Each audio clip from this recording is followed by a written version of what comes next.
Hola David, buenos días, ¿me escucha? Muy buenos días, sí la escucho. Sí, perfecto. Vamos a dar unos minutitos a ver si ingresa alguien más, si no, pues ya iniciamos. Ok, Sí, perfecto.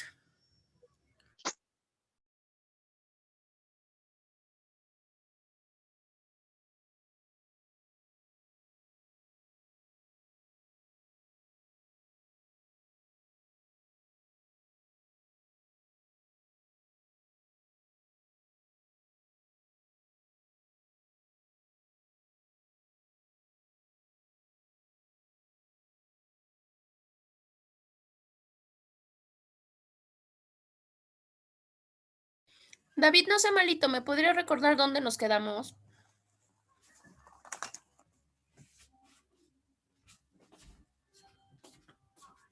sí, un momento.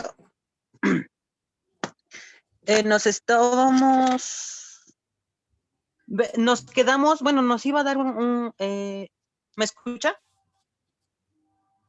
Sí. Sí, bueno, nos dijo, bueno, nos estaba dando la explicación de clase de procedimientos. Ah, perfecto. Sí, Ok. de ahí se quedó porque ve que mi compañero nos estaba dando ejemplos de lo que le había pasado. Ay, sí es cierto, Sí, ¿verdad? ve que nos explicó lo Ok, del coche y ahorita todo lo... eso. Sí, sí es cierto. Ok, bueno, ahorita lo aterrizamos, nada más que vemos a ver si ingresa, ya ingresó su compañera, ya nada más a ver. Ah, les iba a comentar, ya hicieron su proceso como tal de inscripción. Ya, de hecho lo estuve arreglando en esta semana con servicios escolares y eso era lo que le iba a comentar. Ah, perfecto. ¿Por qué lo comento? Porque Yo sigo en ello porque eh, Bueno, ajá, ¿por qué?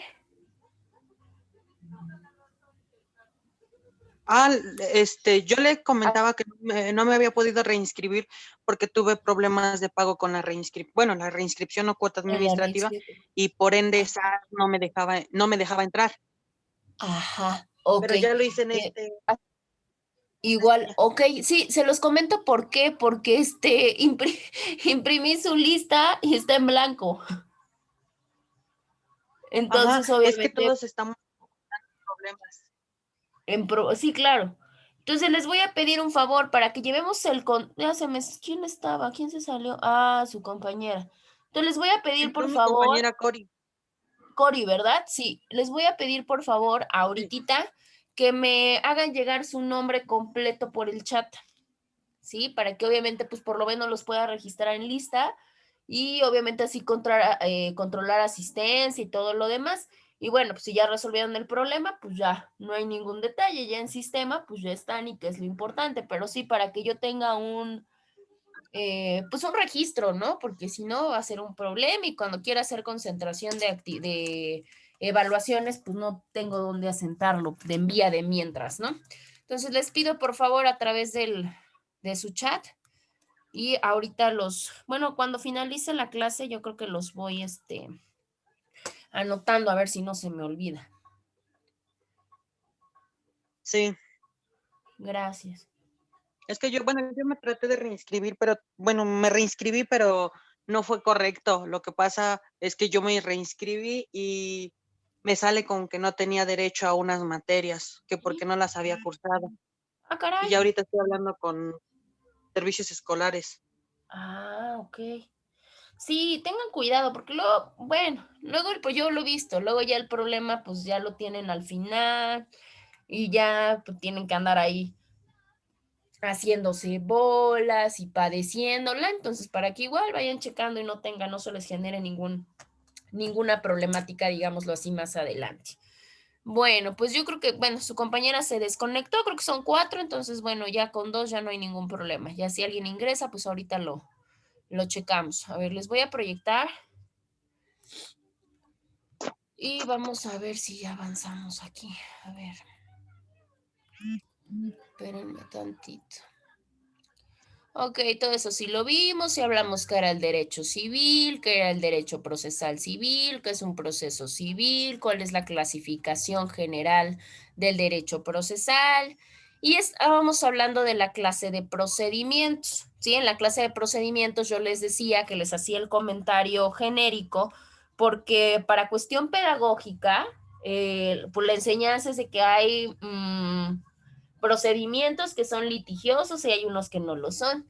Sin embargo, bueno, ya platicamos, si mal no recuerdo, si platiqué con ustedes, cómo hay situaciones en las que asuntos que supuestamente no deben de generar ningún problema, terminan siendo batallas campales. Y hay unos que técnicamente sí son por esencia o por naturaleza de problema, pero pues las personas logran arreglarlo, es más, hasta con un mecanismo alternativo. Y era lo que platicábamos.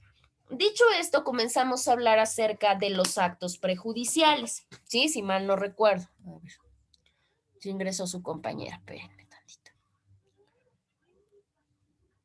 Le voy a hacer el mismo comentario para que me mande su nombre. A ver, demos espacio a que ingrese. Mm.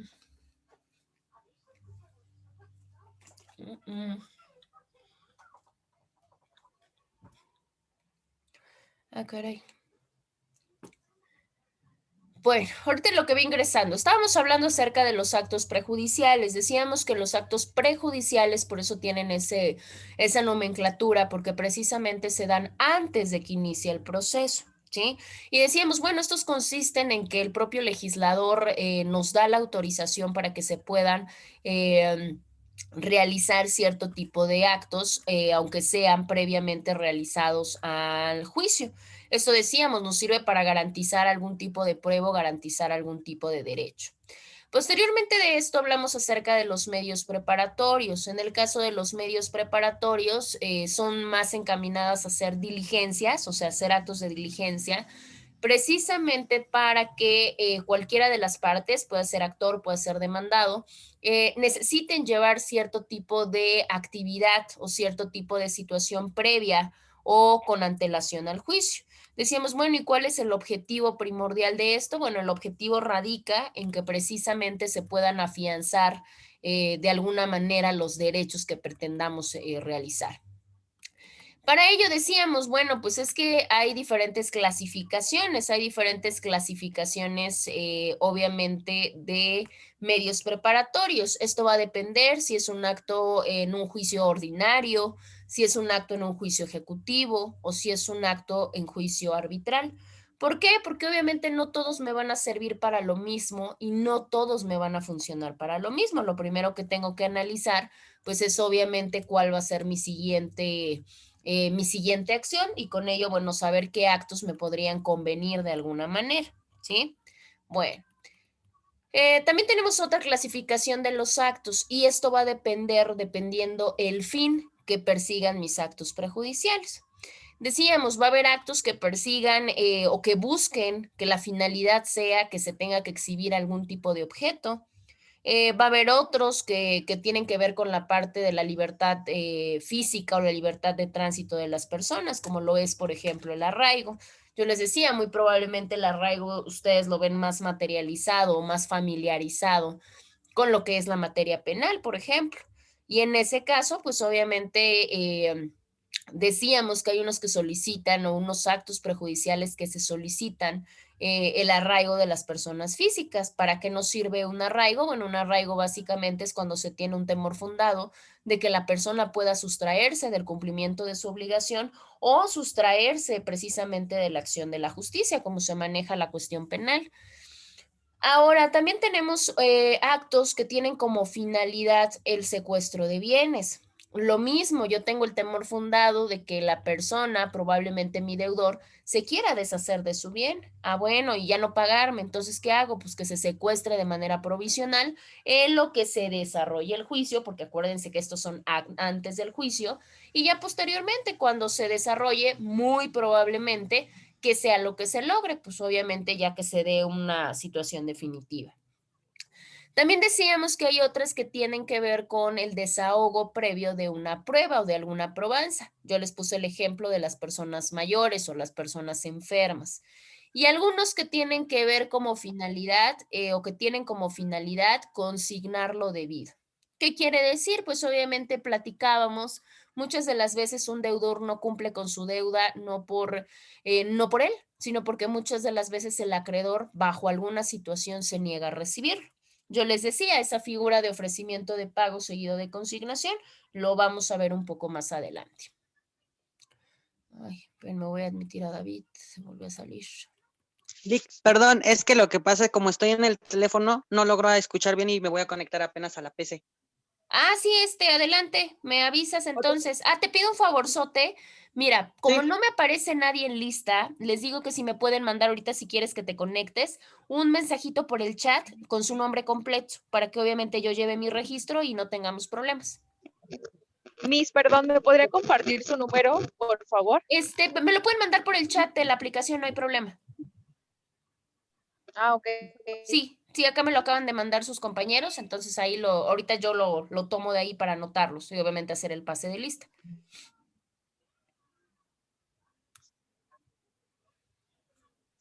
Bueno, entonces seguimos con esta parte. También hay actos, y ahí fue donde creo que nos quedamos, por ahí. Hablábamos precisamente también de otros tipos de actos que se clasifican de acuerdo a la responsabilidad que pudieran generar, ¿sí?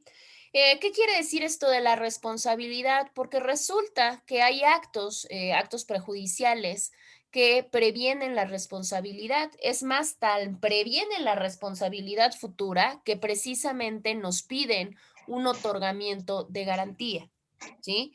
Decíamos, bueno, ¿y para qué nos serviría un otorgamiento de garantía? Un otorgamiento de garantía, como en cualquier otra materia, nos sirve precisamente con una cuestión básica de que si se genera en algún momento algún tipo de daño o algún tipo de perjuicio, pues claramente se pueda subsanar o se pueda cubrir. Y decíamos, bueno, pero ¿qué acto nos podría engendrar semejante responsabilidad? Ah, bueno, pues puede ser un embargo o puede ser algún tipo de arraigo o embargo, serían por excelencia los que más generarían esta responsabilidad. A ver, déjenme checar. Ok, Corey Silla Ramírez. ¿Saben qué? Los voy a anotar. Bueno, no los voy a anotar, es más, le voy a tomar yo creo que foto. ¿Sí son tres o son cuatro? Esa es mi duda. Somos ¿Saben cuatro. cuántos son?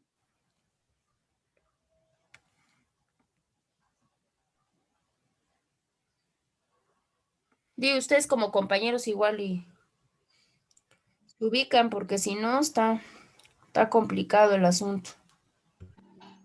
A ver. somos 4. Son cuatro. Sí. Ok, bueno. Está Alberto, mi Ajá, compañera Cori, sí. mi compañero Ramses y yo. Ah, él es el que me falta entonces. Mm, sí, pero no vino, ¿no? La semana pasada tampoco vino. Sí, de hecho fue él fue el que nos dio los ejemplos. Ay, sí es cierto. La que no estuvo era mi La que no me compañera Cori. presenta. Ajá, era yo. Exactamente. Sí es cierto. Ya me acordé. Perfecto. Bueno, para que haga entonces mi concentrado y ya no haya ningún problema. Híjole. Sí, no se preocupen, pues ya hay que checarlo, obviamente, pues ojalá lo resuelvan y no tengan ninguna problemática, pues al finalizar del bloque. Pues yo siempre les digo, ¿no? Estén al pendiente de sus trámites, porque muchas de las veces por cualquier cosa se confían en que obviamente servicios escolares o contabilidad o demás se van a hacer cargo y a la mera hora los dejan colgados, entonces tengan mucho cuidado con eso. Pero bueno, vamos a seguir. Entonces, estábamos hablando de esto. En el caso del embargo precautorio y el arraigo, son los que generalmente solicitan una garantía. ¿Por qué? Porque pues obviamente son los que pueden provocar un daño o un perjuicio mucho más grave. Ya platicamos la diferenciación entre un daño, ya platicamos la diferenciación en cuanto a la cuestión de un perjuicio.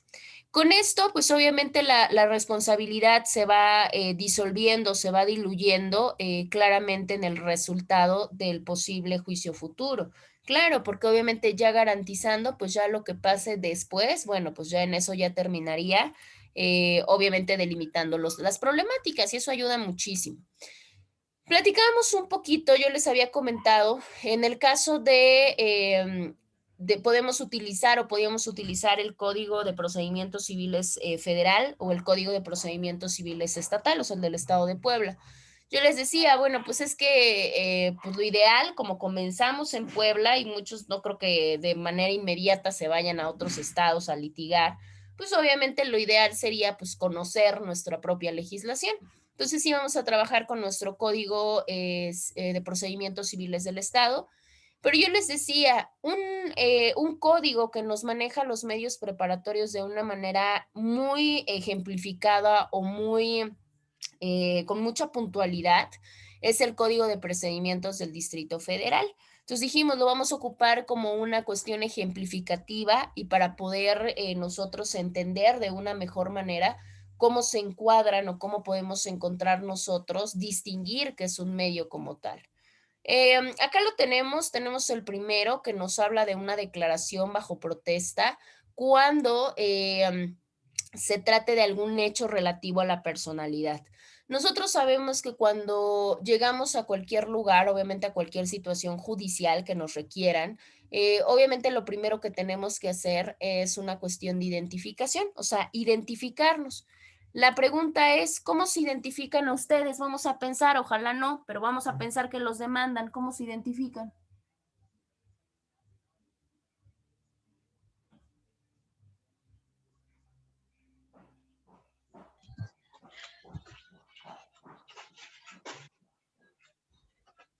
¿A qué se refiere con cómo nos identifiquemos? Sí, ¿cómo se identifican? Te Agarran y le mando. dicen, a ver, David, identifíquese, por favor, que usted es David. ¿Cómo lo haces? Pues presentándome, ¿no? No, ¿O se refiere a documento oficial? ¿Sería con la claro. identificación oficial? Ah, Pues, pues sí, ya claro. entendí. Sí. Obviamente es con documento oficial, porque pues no sirve de nada que yo llegue y me presente con el juez y le diga, sí, su señoría, yo soy David López Romero. Y el juez de, bueno, pues claro, pues digo, la realidad es que digan, y yo cómo compruebo que usted es la persona que dice que es. Obviamente tendría que ser mediante un documento. ¿Cuál es el documento, Pues Coreizi? sería nuestra, sí, sería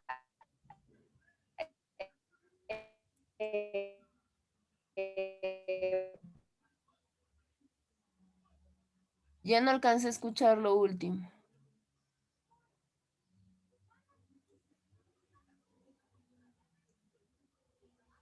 Como que se trabó su audio.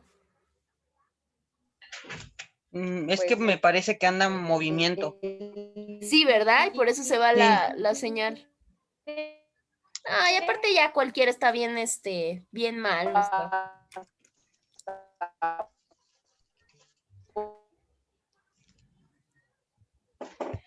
¿Alcanzaste a escuchar? Sí, dice que no. Yo creo que nos ha de haber dicho que se va a cambiar de dispositivo, de lugar. Bueno, verdaderamente lo haríamos a través, lo más probable y lo más lógico sería a través de una identificación oficial. Y por excelencia, pues es nuestra credencial de lector, mal denominada INE, porque no le debemos de decir, ay, el INE. No, el INE es el instituto. Obviamente nuestra credencial es una credencial para votar o una credencial de lector, pero no es el INE. Entonces, ese documento es el que nos sirve completamente para acreditar nuestro identificarnos. Pero muchas de las veces pues no contamos con ciertos documentos por la razón que ustedes quieran. Y en ese momento, ¿qué quiere decir? ¿Nos quedamos sin identificar y ya no hay manera de poder hacer algo? Claro que no. Nos podemos identificar bajo protesta y esto es un medio como tal. ¿Qué quiere decir? Que bajo protesta yo me comprometo a propiamente decirle a la persona, en este caso al juez primordialmente, que yo soy la persona que digo que soy, pero que no cuento con el documento.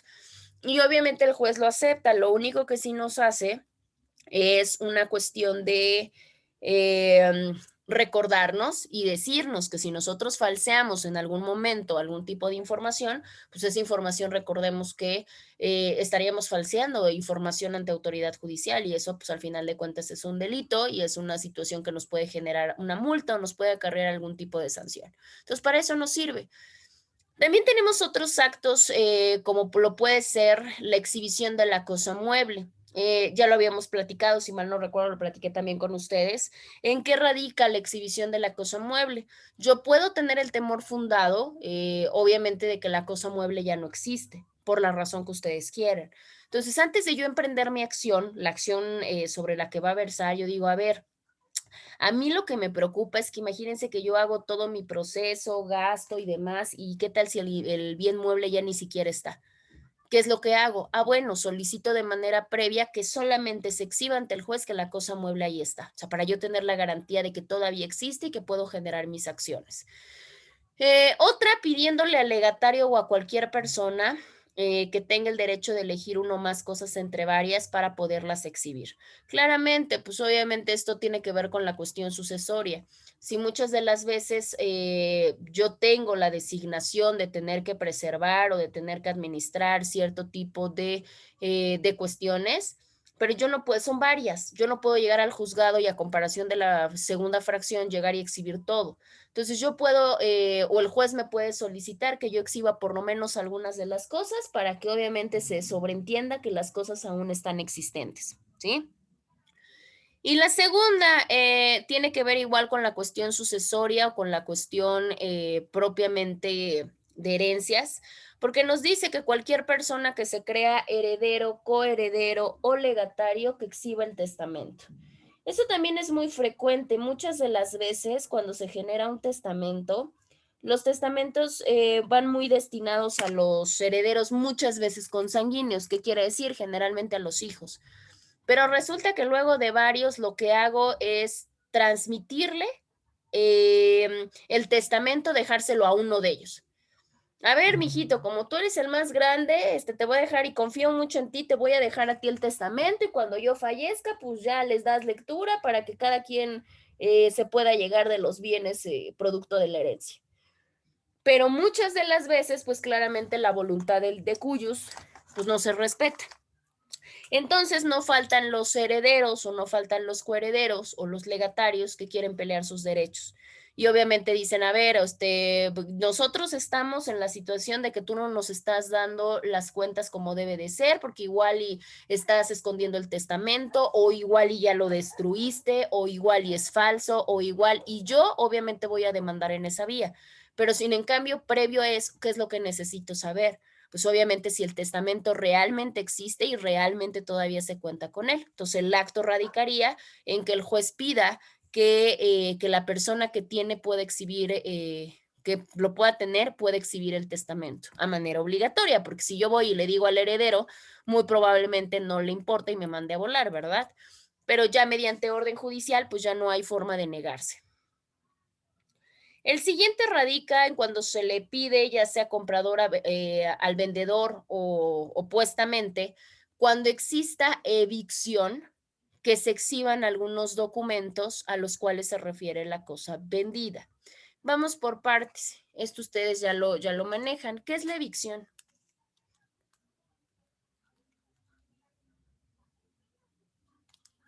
Igual ustedes lo han de haber visto probablemente la figura como saneamiento por evicción.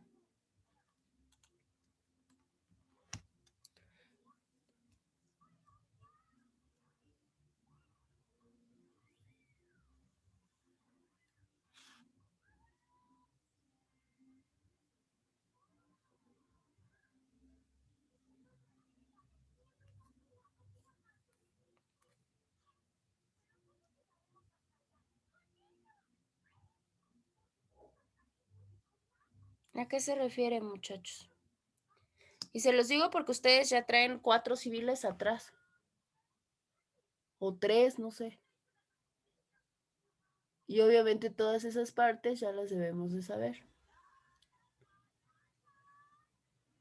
Vamos a hacer lo siguiente. Esa va a ser su tarea para la siguiente sesión. Obviamente recuerden que tienen que entrar a su plataforma y hacer, ahora nos toca la semana 2, como esta es nuestra segunda clase, van a entrar a semana 2 y van a darle lectura a sus materiales de apoyo, aunque no tengan actividad que les pida, y por ahí encuentran una actividad en segunda pestaña, obviamente van a realizar segunda pestaña y les voy a abrir el apartado entonces de saneamiento por evicción. Porque obviamente si no tenemos trabajadas algunas partes de civil, pues obviamente nos va a costar un poquito más de trabajo. Básicamente el saneamiento por evicción es como un tipo de resolución judicial a través del cual una de las personas pierde algún tipo de cosa por alguna razón. Generalmente se da porque preexiste un derecho con antelación, o sea, un derecho previo. Hay millones de ejemplos y obviamente, pero si no sabemos lo que es la evicción, pues va a estar muy complicado trabajarlo de esa manera. Muchas veces cuando se da la evicción por pérdida de algún tipo de derecho que se ha obtenido con antelación, se puede ver en las reventas, vamos a poner el ejemplo. Muchas de las veces las personas, desgraciadamente, a veces es de manera dolosa, a veces es de manera culposa. Me atrevo a decir que a veces me atrevería a decir que no, a veces es por error o por equivocación, pero muchas de las veces cuando surge esto se hacen dobles ventas. Vamos a pensar, yo agarro y yo le vendo una casa a David y posteriormente yo le vendo la misma casa a Alberto. ¿Qué es lo que va a pasar? Pues obviamente Alberto va a quedar privado de su derecho de comprador. Fue un comprador, bueno, tenía que someterse a investigación, pero probablemente fue un comprador de buena fe. Y en ese caso, ¿qué es lo que va a pasar? Alberto va a perder porque obviamente el primer comprador en tiempo, digamos, o con anterioridad, pues fue David. Y en ese caso, ni modo es que Alberto se quede sin mayor problema. Así como que, pues ya, ni modo, ya me vendieron doble, ya pagué, ya perdí todo. Claro que no. Aquí sería mi obligación aplicar un saneamiento, o sea, pagarle en este caso muchísimas cosas a Alberto por el daño que se le causó por esta doble venta. Entonces, obviamente con esa cuestión, pero no te preocupes, David, con mucho cuidado y espero que no sea nada grave. Ay, a ver, Corey, si ya volví a entrar. Espérenme tantito. Listo, ok. Entonces les decía, cuando pasa esto, pues no puede quedar un comprador de buena fe, no se puede quedar obviamente a la deriva, pues obviamente se le tiene que sanear y es lo que se conoce como saneamiento por evicción. Obviamente ustedes solamente van a realizar una búsqueda de qué es la evicción. Si no se los enseñaron, pues obviamente lo van a aprender y si se los enseñaron y por alguna razón se nos olvidó, porque también es muy válido. Yo no me acuerdo probablemente de lo que comí ayer, mucho menos me voy a acordar lo que vi hace 1, 2 o 3 cuatrimestres. Entonces, lo podemos hacer así. Entonces, el acto prejudicial, ¿en qué radica? Pues obviamente radica en que se puede solicitar que se acredite la cosa vendida. En este caso, el procedimiento pues va a ser el saneamiento por evicción. Probablemente en el ejemplo que puse lo va a solicitar su compañero Alberto. De mí no me importa, o sea, al final de cuentas, si la maestra me vendió a mí, le vendió a mi compañero, a mí no me importa. Yo quiero que obviamente me recompense por los daños que me causó. Pero va a haber un momento en que diga, ah, caray, pero muy probablemente sí seguirá siendo casa de la maestra o seguirá siendo, en este caso, casa, por ejemplo, de David. O verdaderamente igual y los papeles le indican que es hasta de otra persona. Ah, bueno, pues yo necesito saber qué es lo que pasa. Y obviamente el acto ideal pues sería eso, que mediante el juez se solicite que se exhiban los títulos de la cosa que se vendió. En el ejemplo, pues obviamente la casa. El siguiente va en cuanto a la parte de cuando se le pide a un socio, cuando se le pide a un comunero que presente documentos o documentos o las cuentas, ¿no? De alguna comunidad o de alguna sociedad. Lo mismo, muchas de las veces en las sociedades, obviamente hablamos en una sociedad civil, en una sociedad mercantil, en lo que ustedes quieran, de todos los miembros, pues muchas de las veces el control se delega a uno, porque es el que tiene más conocimiento, al que le tenemos más confianza, pónganle lo que ustedes quieran. Pero resulta que en algún momento nos damos cuenta que esa persona o está haciendo un mal manejo o está en una situación de desaparición de cuentas o de desaparición de documentos. Entonces, obviamente yo voy a emprender un proceso en contra de esa persona, ¿no? Pero pues yo necesito saber realmente cuál es la situación. Necesito tener en mis manos esos documentos y esas cuentas, o por lo menos saber que existen y que se encuentran de esa manera. ¿Cómo lo hago? Pues a través de la solicitud de este acto. Que el siguiente nosotros ya lo platicamos, cuando se pide que se examinen a los testigos, cuando los testigos sean muy grandes, o sea, ya tengan una edad muy avanzada, o que por alguna razón su vida se encuentre en peligro. ¿Qué quiere decir? Pues lo más probable una enfermedad, ¿no? O también cuando se encuentren próximos a irse a otro lugar y que en ese lugar las comunicaciones sean muy complicadas o muy difíciles. No es necesario que se vaya a otro país. Muchas veces ya vimos, hay lugares recónditos en el propio estado o recónditos en el país en los cuales la comunicación no llega. No hay manera de que pueda haber una comunicación procesal o no hay manera de que puedas desahogar la diligencia. Entonces, cuando tenemos estos tres supuestos, sí podemos solicitar que el juez, en lugar de esperarse al momento procesal oportuno, al momento de la admisión, del ofrecimiento, la admisión y el desahogo de pruebas, no, que con anterioridad se pueda hacer el examen de este tipo de testigos para que obviamente yo preserve el testimonio y no haya alguna situación de que se pueda perder en el camino. Claro, para nosotros poder invocar eso, cabe mencionar que no solamente se hace porque uno quiere, claramente se tiene que hacer basado en una situación, obviamente justificada, ¿no? Porque no solamente yo digo, ay, quiero que examines a mi testigo porque sí. No, se tiene que acreditar que la edad avanzada le impide muchas cosas, que su enfermedad muy probablemente puede perder la vida, o que verdaderamente el lugar a donde se va a ir mi testigo, pues es de difícil acceso. Ahora, ya con eso, pues obviamente ya dejamos sentada la parte de los medios preparatorios. Ahora, tenemos otra figura muy importante dentro de los juicios que se llama providencias precautorias. Acá les voy a decir que tengan mucho cuidado porque muchas de las veces nos confundimos con las medidas cautelares. Pregunto, ¿qué es una medida cautelar? Alberto.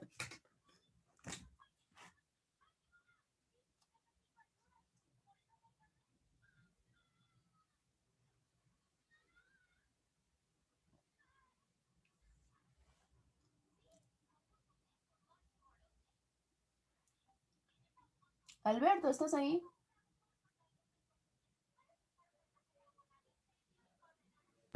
Sí, acá ando, pero no me dejaba activar el micrófono. Ok. En serio. ¿Y eso? No sé, como que se me trabó. Puede ser por el internet, muchas veces así pasa y se queda trabado. A ¿Qué lo es una mejor medida sí. ¿Qué me dijo que cautelar? era una medida cautelar? Ajá, Este, no me acuerdo bien, pero lo que más o menos me acuerdo era como que un acuerdo o una medida para que no, como para asegurar, o conservar, la resolución estimatoria. Bueno, no me acuerdo bien, pero como que tenían condiciones de algo que no se podía hacer. ok. Sí, tiene que ver con esa parte. Las medidas cautelares, recuerden que nos ayudan para poder preservar, obviamente, varias cuestiones dentro de un procedimiento. Generalmente las medidas cautelares son utilizadas en materia penal. Muchas de las veces estas se invocan o se solicitan por temor fundado, ¿no? O sea, por temor fundado de no tener un cumplimiento de por medio por parte, en este caso, de los imputados.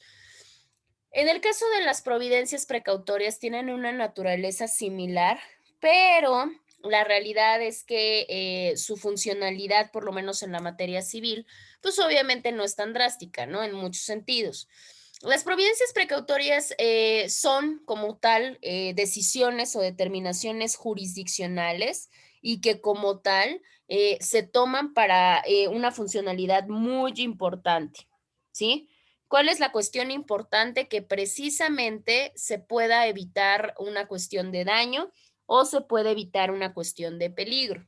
¿Sí? O sea, son estas medidas que se toman o que el juez toma o determina para evitar que surja algún tipo de daño o algún tipo de peligro.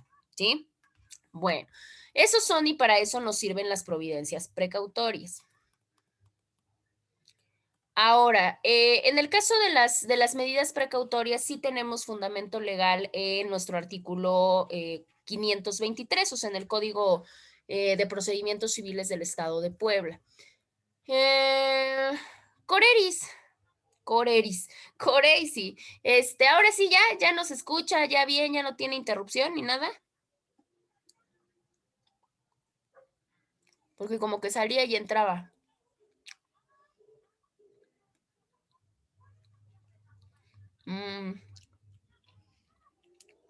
Pues creo que no.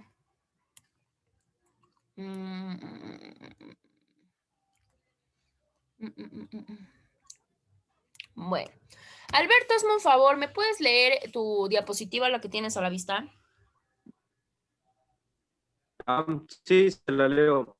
Medidas Gracias. precautorias. Artículo 523. Antes de iniciarse el juicio, durante él o una vez dictada sentencia definitiva, para garantizar su resultado, mantener la situación de hecho existente o preservar el bien objeto o relacionado con la acción. Pueden decretarse las siguientes medidas. Ok. En el caso de las medidas, Um, sí, en el caso de las medidas precautorias tenemos una señalización importante. Para empezar, el momento procesal de tramitación, eso es muy importante. Si se dan cuenta, una medida precautoria la podemos hacer en 3 momentos procesales diferentes. Por un lado, si tenemos una cuestión de que se inicie un juicio, lo podemos hacer antes de que se inicie el juicio.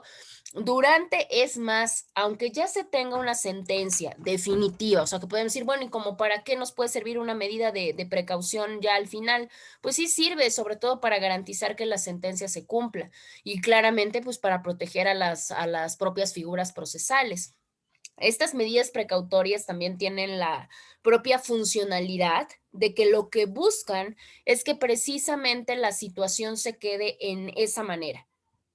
O sea, mantener la situación del hecho que ya existe o preservar las cosas en el estado en el que se encuentran, ¿sí? Bueno, ahora podríamos decir, bueno, ¿y cuáles son las medidas que se pueden obviamente enunciar? Nuestro artículo nos dice claramente las 7 medidas que podemos tener en cuenta o que se pueden abordar propiamente para poder salvaguardar objetos o es más, hasta para poder salvaguardar personas. Entre ellas tenemos las siguientes. Tenemos la primera. La primera es el embargo, ¿sí? Pues el embargo obviamente nos queda más que claro porque se encuentra dentro de una de las medidas precautorias por excelencia. Pues claro que sí, porque al final de cuentas, las medidas precautorias dicen que sirven para proteger las situaciones, ¿no? Y con un embargo yo puedo asegurar que en este caso mi deudor pues me va a cubrir el pago en el momento en el que se finalice el juicio. Y con ello también le quito la libertad de que pueda deshacerse del bien, que son muchas de las veces las cosas que pasan. El demandado, al saberse, obviamente que ya tiene carácter de demandado, ¿qué es lo que hace? Pues quiere deshacerse de los bienes muchas de las veces, pues para no pagar. Pues con esta medida precautoria, pues se queda completamente inamovible y se queda completamente protegido el bien. Posteriormente tenemos la cuestión del depósito o la cuestión del aseguramiento, ya sea de bienes o ya sea de documentos, ¿sí? Lo mismo, el depósito también tiene la característica de ser un mecanismo de garantía. Obviamente quitarte la posesión de manera provisional y obviamente dárselo a un tercero para que ese tercero lo guarde o para que lo resguarde en el inter de que se puede dar la propia decisión, por decirlo de alguna manera. La siguiente es la que se respete la posesión provisional. ¿A qué creen que se refiere la posesión provisional? yo creo que es una que tienes como de repuesto, ¿no? ¿Cómo en qué sentido, Alberto? Eh, no sé, como por ejemplo, a ver, posesión provisional, como por ejemplo en el caso de un coche, ¿no? Que, por ejemplo, te lo chocan y te dan uno como de repuesto en caso de que no te lo lleguen a entregar los del seguro. O no, no sé, creo que no estoy entendiendo. Ah, ok. ¿Por qué se los digo? Porque siempre que invocamos una medida precautoria, Si nos damos cuenta, en automático nos va relacionando con el asunto del que se trata. Obviamente, este asunto del que se trata nos relaciona y nos va a remontar a nuestros anteriores civiles. Por ejemplo, obligaciones, por ejemplo, bienes, por ejemplo, sucesiones, contratos, por decirlo de alguna manera.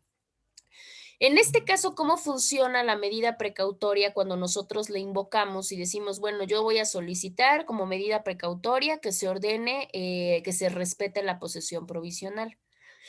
En el ejemplo que yo les puse hace rato, vamos a pensar que hay 2 ventas, pero no sabemos cuál fue primero, no sabemos de quién realmente es el bien, no sabemos realmente nada.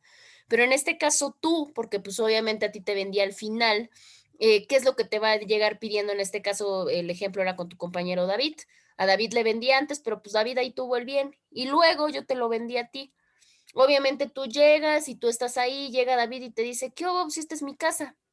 Tú le vas a decir, ah, no, a mí me la vendieron, pues entre sea o no sea, nos vamos a ir a juicio. Y en ese momento tú dices, bueno, probablemente sí sea cierto, pero ajá, yo en este momento, ¿qué hago entre lo que llevo el procedimiento de saneamiento por evicción o entre lo que decide el juez o entre que sí me devuelven mi dinero o entre qué, pues yo ahorita qué hago? Yo puedo solicitar como medida precautoria que se me respete la posesión provisional. Así que se me respete, ya cuando se decida, pues ya veremos qué hacer, pero de mientras, pues yo no puedo quedarme en la nada ni quedarme volando. A eso va evocada la cuestión de esta tercera medida. La cuarta medida nos dice que radica o que tiene que ver cuando se ordena que se suspenda de manera provisional una ejecución de obra. Esta también va muy similar o va muy de la mano con la anterior. Vamos a pensar que lo que se vendió no fue una casa, que se vendió un terreno. Y obviamente tú al llegar al terreno, como ya habitas ahí, tú ya estás construyendo, ¿estás de acuerdo? Y obviamente, ¿qué es lo que va a pasar? Y en ese momento, en este caso, la otra persona, que en este caso podría ser el dueño legítimo, probablemente si todo se reúne conforme a ley, puede ser el compañero David y su compañero David va a decir, a ver, yo no le voy a pagar, o sea, absolutamente nada. Y yo como vendedora original voy a decir, no, hombre, o sea, ahorita no solamente lo tengo que sanear por el dinero que me dio por el terreno, sino también por todo lo que está construyendo. Entonces, ¿qué hago? ¿Qué es lo que puedo poner? Pues obviamente ordeno, más bien solicito que se ordene que se suspenda de manera provisional tus obras, porque si no, claramente, pues esto incrementaría el costo. Entonces digo, no, suspéndale la obra, que no pueda seguir construyendo absolutamente nada y entre que se disuelve o entre que se resuelve una u otra cosa. Para eso sirve la medida. Tenemos otra medida que nos dice ordenar que se adopten las medidas urgentes de seguridad en una obra peligrosa. Igual tiene que ver con la parte de la construcción. Muchas de las veces pues, hemos sido testigos de cómo la generación de obras públicas o privadas pues no solamente han provocado lesiones o personas lesionadas, sino que muchas de las veces pues hemos sido testigos de cómo cierto tipo de obras mal hechas pues han terminado hasta con la vida de las personas. Entonces, si por alguna razón yo estoy, vamos a pensar, dentro de mi colonia, vamos a pensar, y se está llevando a cabo una obra, no falta el vecino que va a realizar su casa como de 5 pisos, y en eso, pues yo digo, no, hombre, o sea, su obra, capaz que pasa a alguien, esto se va a caer, lo va a lastimar, lo va a lesionar. Es más, la persona ni tendría por qué estar construyendo de esa manera. Ah, bueno, pues yo puedo iniciar mi juicio, pero de momento, de manera precautoria, sí puedo pedirle al juez, ¿sabe qué? Ordénele que en ese caso adopte las medidas necesarias de seguridad, porque su obra es completamente peligrosa. Entre se determine o no se determine, de mientras, por lo menos una protección va a existir, por decirlo así. La siguiente tiene que ver con la parte de la servidumbre. Acá les pregunto, bueno, te pregunto, porque igual su compañera sigue con el que sale y entra y su compañero se tuvo que retirar. ¿Qué es la servidumbre, Alberto? ¿Te acuerdas?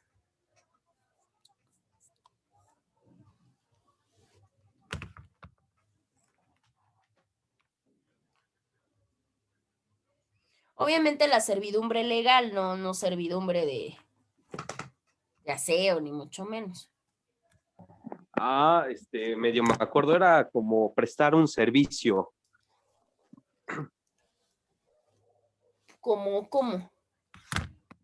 No servidumbre de sirvientas, pues, o sea, servidumbre legal.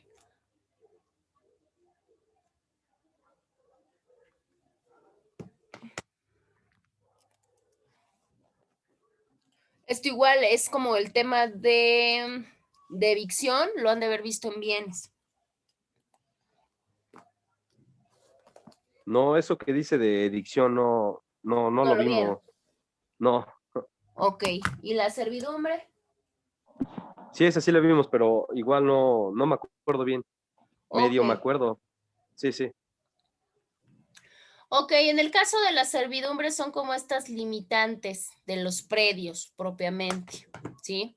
Tenemos diferentes tipos de servidumbre, de hecho tenemos hasta las servidumbres de paso que precisamente entre uno y otro inmueble pues, son lo que nos ayuda a, obviamente, a transitar. Las servidumbres son estas limitantes. Podremos decir, bueno, tal vez nosotros en nuestras casas pues nos damos perfectamente cuenta dónde termina mi propiedad y dónde empieza la propiedad de mi vecino, ¿no? Pues, por un muro o cuestiones así. Pero resulta que hay lugares donde la delimitación es bien complicada, sobre todo porque son lugares donde hasta los propios terrenos o hasta las propias superficies son bien complicadas porque son hasta terrenos irregulares. Y aparte, pues también mucho tiene que ver con la cuestión de las personas. Muchas de las personas en ese tipo de lugares, pues, ¿qué es lo que hacen? Pues lo más sencillo, a ver, vamos a delimitar de aquí al arbolito, ya termina mi casa y empieza la tuya. Y así lo han hecho por muchos años. Entonces, ¿qué es lo que pasa? La problemática no es ahí, la problemática viene cuando la otra persona decide comenzar a construir. Muchas de las veces ahí viene el detalle. Pero ¿por qué si yo te dije que era no donde terminaba con todo y arbolito, antes de que terminara el arbolito? Ah, bueno, pues ahí empiezan las problemáticas y muchas veces se van a juicio. El problema de esto radica en que si yo ya construí, ¿no? Vamos a poner mi limitación, es un muro, ¿no? Ya puse mi barda y ahora digo, ajá, ¿y qué hago? O sea, como me va a demandar y demás, ¿qué hago? ¿La tengo que tirar? Pues imagínense la cantidad de dinero y la cantidad de esfuerzo, de tiempo y demás. Entonces, ¿qué hago en esa situación? Solicito como medida precautoria que se ordene que se respete de manera provisional mi servidumbre. Yo obviamente, si al finalizar ya el mismo juez me dice, obviamente el derecho le corresponde a la otra persona y tienes que tirar tu barda, bueno, ya será otra cosa. Pero si no, porque yo estoy convencido que no es así, por eso me voy a ir a juicio, pues de momento que se quede mi barda y bueno, ya veremos qué es lo que pasa, porque si no tirarla y luego volverla a construir, pues definitivamente no. Para eso nos sirve esta situación. Y la última tiene que ver con la cuestión de decretar las providencias urgentes. Estas tienen que ver para evitar algún tipo de daño, pero algún tipo de daño grave en los interesados. Si nos damos cuenta, esta opción pues es muy, ¿cómo lo podríamos explicar? Es muy amplia, o sea, nos deja muchísimo panorama abierto para poder actuar o para poder solicitar. Aquí no nos pone ninguna restricción, solamente nos dice, si yo considero que una medida urgente es esta para salvaguardar algún tipo de daño futuro, la puedo invocar sin problema. Entonces, la realidad es que funcionan muy bien de esa manera las providencias. Por poner un ejemplo muy claro, el ejemplo más claro podría radicar en la cuestión, por ejemplo, de una separación del domicilio. Vamos a pensar que estamos en una situación de violencia familiar. ¿No? Obviamente nos tenemos que ir a un procedimiento y demás, pero entre que se decide o no se decide, yo no puedo dejar en una indefensión, en un estado de indefensión a las personas. Entonces yo tengo que actuar yo como autoridad, pues de una manera rápida. ¿Y cómo lo puedo hacer? En este caso, la representación legal de los interesados o de los actores, pues lo puedo hacer de esa manera, decretando alguna providencia urgente entre lo que se decide la situación. Así es como funcionan las medidas las providencias. Bueno, hasta acá tenemos una duda acerca precisamente de las medidas precautorias.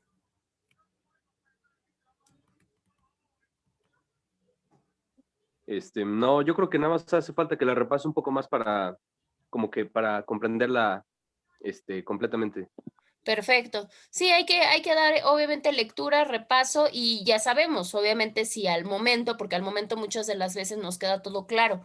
O sea, sí nos queda claro si lo comprendemos, si comprendemos el ejemplo, pero después como que ya no entendemos tan bien. Igual si llega a surgir una duda en ese repaso que realicen, pues igual la siguiente sesión volví a leer, volví a repasar y pues me di cuenta que esto no me quedó muy claro y sin problema. Bueno, en este sentido tenemos obviamente que cumplir cierto tipo de requisitos. ¿Qué quiere decir esto? Muchas de las veces pensamos, o sea, solamente con mi situación, o sea, no basta solamente con que yo diga necesito, me urge, quiero esta medida precautoria. Claramente tengo que comprobar y tengo que reunir ciertos requisitos. ¿Cuáles son los requisitos? Tenemos tres indispensables. Entre ellos encontramos, bueno, justificar el derecho, ¿sí? ¿Qué quiere decir justificar el derecho para promover? Yo le pregunto, suponiendo que su compañera tiene una problemática, ¿usted puede acudir ante el órgano jurisdiccional a solicitar una medida precautoria?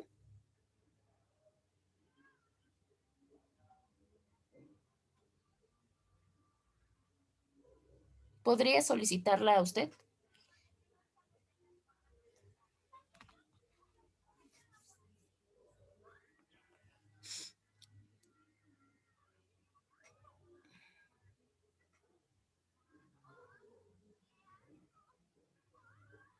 ¿Podría solicitarla?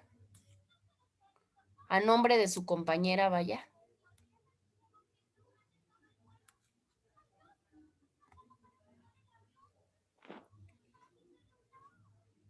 ¿Se podría o no se podría?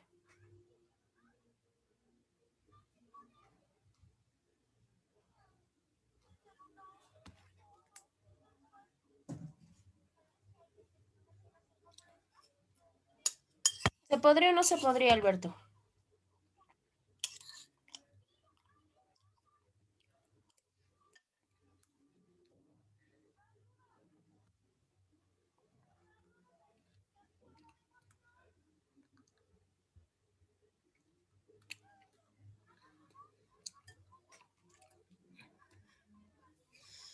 Bueno, la respuesta propiamente es que no.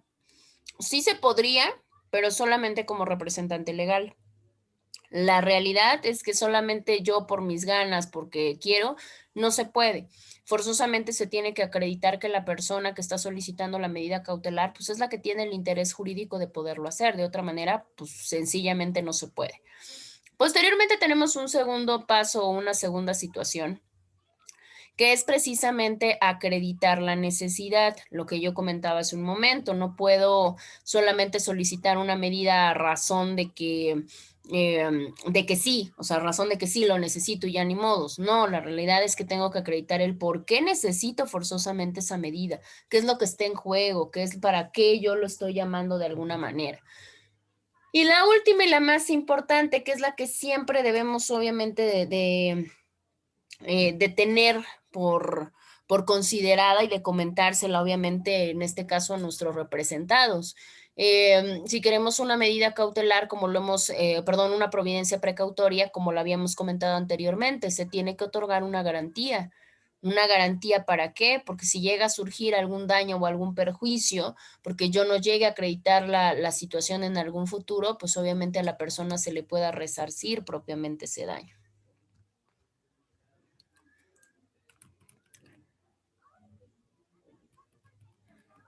Posteriormente tenemos la cuestión de la impugnación. El hecho de que el juez designe las providencias precautorias no quiere decir que es una verdad absoluta y que ya no tengamos ninguna otra opción de defensa. Sí tenemos una manera de defensa cuando nos designan algún tipo de providencia precautoria. ¿Cuál es la manera? Se hace a través de la vía incidental, o sea, a través de una cuestión accesoria. Y el detalle es que solamente tenemos una temporalidad específica. ¿Qué quiere decir esto?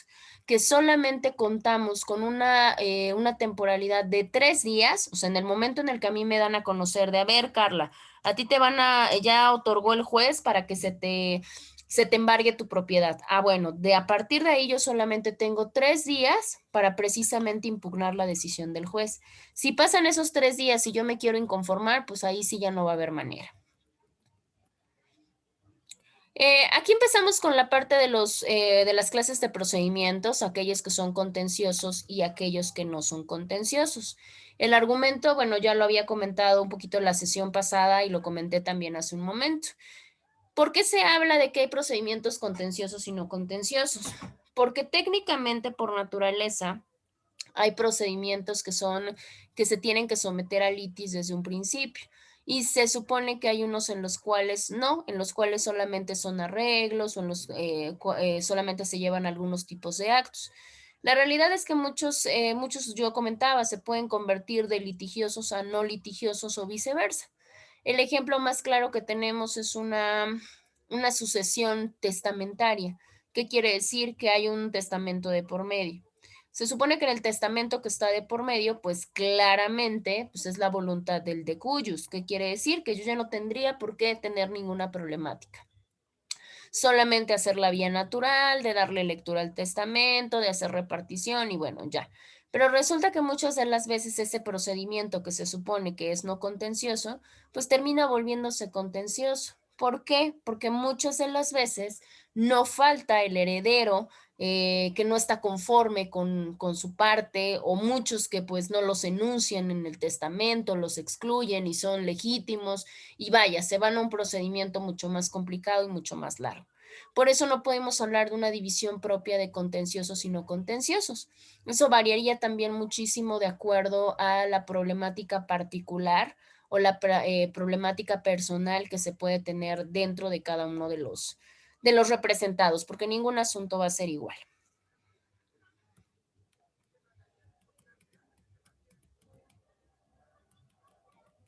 Bueno, dicho eso, tenemos un juicio que es como el juicio no importante en cuestión de jerarquía, pero sí en cuestión de manejo, porque es el pilar de todos los demás juicios. De hecho, el juicio ordinario nosotros lo vamos a ver desde la etapa de la demanda hasta la etapa de medios de impugnación. Es el único que vamos a ver de la manera completa y mucho más detallada. Sin embargo, ahorita es importante que conozcamos la estructura, por lo menos la estructura superficial, para obviamente irnos guiando sobre esa parte y ya posteriormente ir desarrollando cada una de las etapas. Bueno, ustedes muy probablemente ya lo habían visto o lo han visto en otras materias como la estructura promedio que tiene un juicio ordinario, pero sin embargo, bueno, vamos a visualizarlo nuevamente de alguna manera. Por un lado tenemos la primera situación, el primer acto que se realiza dentro de las etapas. ¿Por qué lo comento? Porque hay muchos autores que solamente manejan aproximadamente 4 o 5 etapas. Acá, ¿por qué vemos más? Bueno, vemos más porque están desarrolladas en actos que se desarrollan dentro de las mismas etapas, ¿sí? Espérenme tantito. Está su compañero hasta ahora.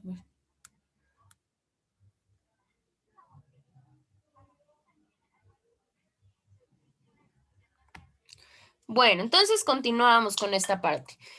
Por eso es que nosotros podemos apreciar, si nos damos cuenta, una mayor etapa, pero la realidad es que no es que sean más etapas, sino que hay diferentes actos desarrollados dentro de las etapas. La primera etapa que nosotros tenemos, se los vuelvo a comentar, más adelante vamos a ver cada una con todo detalle y con todos los actos procesales que se manejan dentro de ella. De hecho, es la parte toral de nuestro programa de procesal. Lo primero es la presentación de la demanda. En el caso de la presentación de la demanda, bueno, es nuestro primer acto para poder ejercitar nuestra acción. Posteriormente, el hecho de que yo tenga mi demanda, o sea, el que yo presente mi demanda, eso no es garantía de que ya está dentro propiamente de juzgados. Por eso tenemos otro acto. Y ese acto ya no radica en nosotros, ya radica propiamente en la autoridad. Y precisamente va a consistir en la admisión o en el desechamiento. Obviamente la cuestión de la admisión, si reúne todos los requisitos, en el caso del desechamiento, más adelante vamos a ver cuáles son requisitos subsanables, o sea, cosas que puedo componer, y cuáles son insubsanables, aquellas que provocan el desechamiento total. Vamos a pensar que tenemos el panorama normal, o sea, el panorama ideal, que nuestra demanda fue admitida. ¿Qué es lo posterior que se hace? Se hace el emplazamiento. Pregunto aquí, ¿qué es el emplazamiento?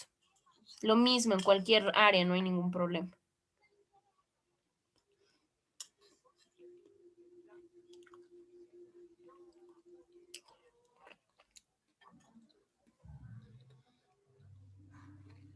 Emplazamiento es como tomar posesión de algo. Mm, mm, mm. Emplazamientos cuando pues es como se hace una reunión en algún lugar y en algún momento, ¿no? Tiene que ver con esta parte comunicativa, pero una comunicativa formal. Esto es muy importante, sobre todo porque lo van a ver en diferentes materias, y no es que ya lo han visto, o sea, en diferentes áreas. El emplazamiento es un medio de comunicación procesal. Y esto sí tengan mucho cuidado porque sí es parte como de una, no sé el nombre, bueno, el nombre exacto de la materia dependiendo de la institución, pero aplica como a la cuestión de teoría general del proceso.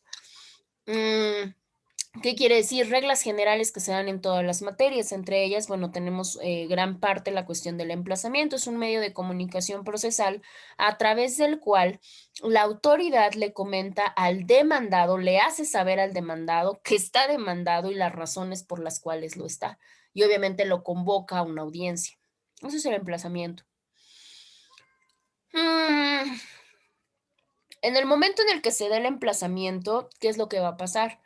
Obviamente, pues el demandado al enterarse, pues tiene que generar un acto, tiene que hacer lo que a su derecho e interés convenga. ¿Esto cómo lo hace? Pues lo hace a través de una contestación de demanda. Esta contestación de demanda puede ir en dos vías, solamente una contestación o en su defecto también puede ir acompañada de una figura que se llama reconvención. La reconvención también forma parte de esta teoría general. Pero para no hacerles el cuento largo ni enredarlos más, la reconvención es como lo que coloquialmente conocemos como contrademanda, ¿sí? Entonces muchas veces yo solamente contesto, hago mi contestación y ya, pero muchas de las veces no solo contesto de lo que me están diciendo, sino que aparte de eso, contrademando obviamente a mi contraparte. Eso es la reconvención. Y digo coloquialmente porque es mal llamada contrademanda. Su nombre correcto pues es reconvención, pero pues nos ayuda a entenderlo un poquito más.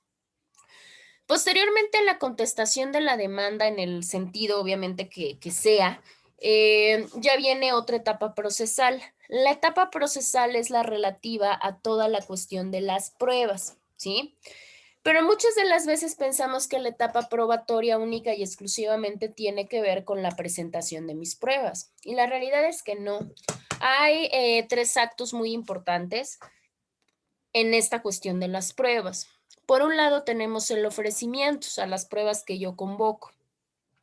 Aquí hay que tener mucho cuidado y lo vamos a platicar igual más adelante. Muchas de las veces creemos que el hecho de que yo como abogado invoque 50 pruebas, no hombre, soy máster. La realidad es que no. Una de las reglas de oro es que las pruebas deben de ir relacionadas con los hechos. Si tengo 5 hechos, pues obviamente 5 pruebas. No voy a tener 50, ¿como para qué?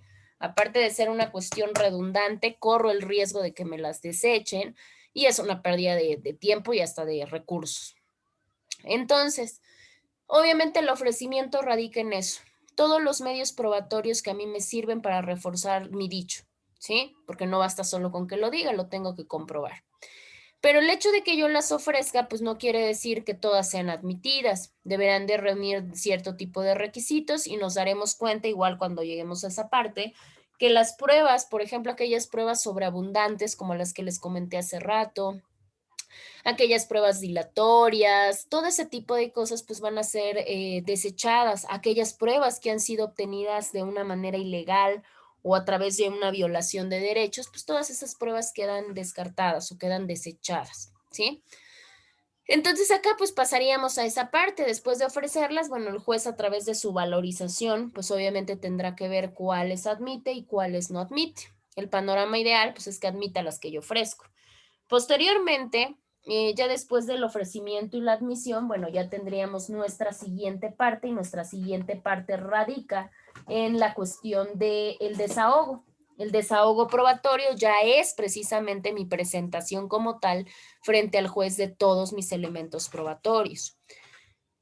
Posteriormente a este desahogo de pruebas, o sea, ya toda esta cuestión probatoria en práctica, ya tendríamos la situación de los alegatos. Los alegatos, recuerden que son las posturas que manejan las partes, ya como cierre propiamente, versando en las pruebas ofrecidas. Después de darle la palabra a las dos partes en los alegatos, bueno, pues ya obviamente el juez tendría que deliberar, tendría que formular la situación y pues tendría que emitir en forma su sentencia.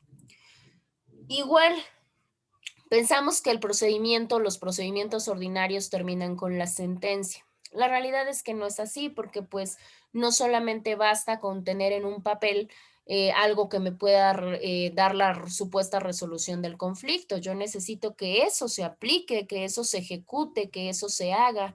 Pues para eso tenemos el auto de ejecución, en donde ya me dice la manera de cómo se va a cumplimentar lo que en este caso el juez está designando en su sentencia. Para eso me sirve. Bueno, ¿hasta acá tienen alguna duda de las etapas de los juicios ordinarios o del juicio ordinario? Aparte de contrademanda, ¿cómo se decía? Reconvención. Su nombre ¿Reconvención? correcto, conforme a ley, es reconvención. Pero obviamente para que lo entendamos mejor, pues es una contrademanda. Va, está bien. ¿Sí? Perfecto. Bueno, entonces si no tenemos dudas de las etapas, bueno, seguimos avanzando. Recordemos que estamos en el tema de clases de procedimientos. Ya abrimos el juicio ordinario, obviamente se lo vamos a puntualizar más adelante con mucho detalle. Posteriormente tenemos la cuestión del juicio sumarísimo, así se le llama. El juicio sumarísimo cabe mencionar que es una figura que no radica o que no se encuentra en todos los estados. Hay estados que sí, estados que no. Es más, no nos vamos tan lejos. En el caso, por ejemplo, de Tlaxcala, Tlaxcala no tiene un juicio sumarísimo, Puebla sí lo tiene. El juicio tiene su fundamento legal en el artículo, a partir del artículo 574. Recordemos que estamos en nuestro Código de Procedimientos Civiles del Estado de Puebla. Para nosotros acceder, bueno, para empezar, las características de un juicio sumarísimo es que es un juicio mucho más rápido, es un juicio de carácter oral. Entonces, esas son las dos características importantes que tiene el juicio. Ahora, en este caso, ¿a qué se refiere esa parte? Bueno, o para qué yo quiero un juicio, bueno, todos queremos un juicio pues lo más rápido posible, ¿no? Que se desarrolle de una manera rápida y su versatilidad está en la oralidad. Pero para que se pueda acceder a un juicio de esta naturaleza, se tiene que ingresar a través de una voluntad expresa. ¿Qué quiere decir? Que las dos partes tienen que estar de acuerdo a resolver su controversia a través de este juicio, ¿sí? Y otra de las cosas importantes, el hecho de que sea un juicio de carácter propiamente sumarísimo, la realidad es que no quiere decir que no tenga o no necesite abogado patrono. ¿Qué quiere decir? Que sí lo necesita, porque si no lo necesitara, bueno, pues podríamos estar mejor hablando de un procedimiento alternativo, una conciliación, por poner un ejemplo. Entonces, no, como es juicio, o sea, aunque sea más rápido y aunque sea oral, pero es juicio, sí necesita la asistencia de un abogado patrono, ¿sí? Bueno. Por otro lado, tenemos la cuestión de, acá hay error de dedo, acá no es 570, y era 578, pero bueno, el 75 se coló y como lo convertí en PDF ya no lo pude modificar. En ese artículo nos dice, obviamente cuando se hace el acuerdo de que se van a tramitar por sumarísimo, también se le tiene que emplazar al demandado, ¿sí? Si le manda, lo primero que se va, o a lo primero que se va a llegar es una audiencia de conciliación, pero aquí hay que poder distinguir. No es lo mismo una audiencia de conciliación por medio alternativo de solución a una audiencia de conciliación dentro de un juicio, ¿sí? En el caso del mecanismo alternativo, bueno, es porque concurrimos a él. En el caso de la audiencia de conciliación dentro de juicio es porque así nos mandata el juez. Tenemos que ir forzosamente para ver si llegamos a algún arreglo. Entonces, Si el demandado como tal va de manera ya sea personal o ya va de manera a través de su representante legal, ¿qué es lo que va a pasar? Pues obviamente si llega a la audiencia de conciliación, pues se trata de conciliar. Si no concilian, ¿qué es lo que va a pasar? Pues obviamente se practica la diligencia de emplazamiento ahí mismo. La razón es muy sencilla y es muy lógica. ¿Por qué tendría que ser de esa manera? Pues tendría que ser de esa manera básica, porque si ya los tengo a los dos ahí, a las dos partes, pues ¿para qué llevo el emplazamiento hasta estarlos localizando en su casa mañana? Pues claramente es mucho más sencillo y mucho más práctico emplazarlos en ese momento. Bueno. Ahora, ¿qué es lo que pasa si por alguna razón no se comparece, o sea, no se acude a la audiencia de conciliación? Porque también suele pasar. Tenemos dos formas, porque puede ser que el que no vaya sea el actor o puede ser que el que no vaya sea el demandado. Si el demandado es el que no va a la audiencia de conciliación que ya lo mandó a traer el juez, pues obviamente se le tendrá que emplazar fuera del juzgado, pues obviamente ahí no lo tienes. Pero ¿qué pasa si el que no va es el actor? Porque obviamente aquí la penalización es más grave y ahorita vamos a platicar por qué. Si el actor es el que como tal no llega a la audiencia, o sea, no se presenta a la audiencia de conciliación, se le va a decretar sobreseimiento. Vamos por partes. Para empezar, ¿qué es el sobreseimiento? Igual, lo mismo en cualquier materia, civil, penal, mercantil, la que ustedes quieran. Fiscal,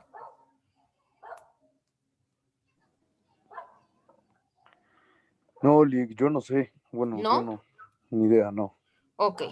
Bueno, el sobreseimiento básicamente tiene, y también es muy importante y se los voy diciendo y les recomiendo ampliamente, que cualquier término que no sepamos y lo veamos o lo expliquemos, igual y no por forzosamente pregunta de examen, ¿no? Pero igual para que les pueda ayudar más adelante, pues tomen nota o tomen alguna situación así, porque nos ayuda muchísimo en algunas otras materias. Yo les digo, por ejemplo, si ya han llevado no lo sé, pero más adelante lo pueden ver en materia, si no es que ya lo vieron, en materia fiscal, o se los pueden pedir en materia mercantil, o se los pueden pedir en materia civil, penal, etcétera. Entonces son muchas las que manejan la figura. En el caso del sobreseimiento, se dice que es una disposición o una decisión propiamente del juez que tiene que ver con que termina el proceso, o sea, da por terminado el proceso. ¿Por qué da por terminado el proceso? El proceso lo da terminado en cuanto a la parte de que no se reúnen los elementos necesarios. Aquí el detalle es que para que una causa se decrete como sobreseída, tiene que ser porque obviamente no se reúnen los elementos, pero es sobre todo, y lo importante de esto es que acá en el sobreseimiento, a comparación de una resolución judicial propia, o sea, una sentencia, aquí el detalle es que no se estudia el fondo. No se estudia el fondo del asunto. Probablemente el actor tiene toda la razón y verdaderamente el deudor es el culpable, pero si tú no compareciste, en automático se decreta como sobreseído tu asunto, ¿sí? Entonces es muy importante, si se dan cuenta, si hay como mucha represalia en cuanto al actor. ¿Por qué será? ¿Por qué será que nada más en el demandado, si el demandado no va a la conciliación, bueno, pues ya se le emplaza? ¿Por qué al actor no? ¿Por qué al actor, aparte de eso, se le declara sobreseído su asunto? O sea, terminado sin antes haberse estudiado. ¿Por qué será? Y eso no es conocimiento, eso nada más es aplicar lógica. A ver, ¿cómo preguntó? Sí, ¿por qué en el caso del actor, si no comparece a la conciliación, se le declara como sobreseído su asunto? Ya les dije que es el sobreseimiento.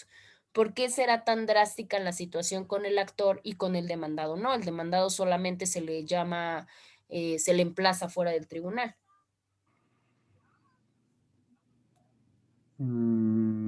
Porque es el actor, simplemente por eso. ¿Pero por qué? Debe de haber una lógica jurídica ahí. Ay, ¿Por qué será?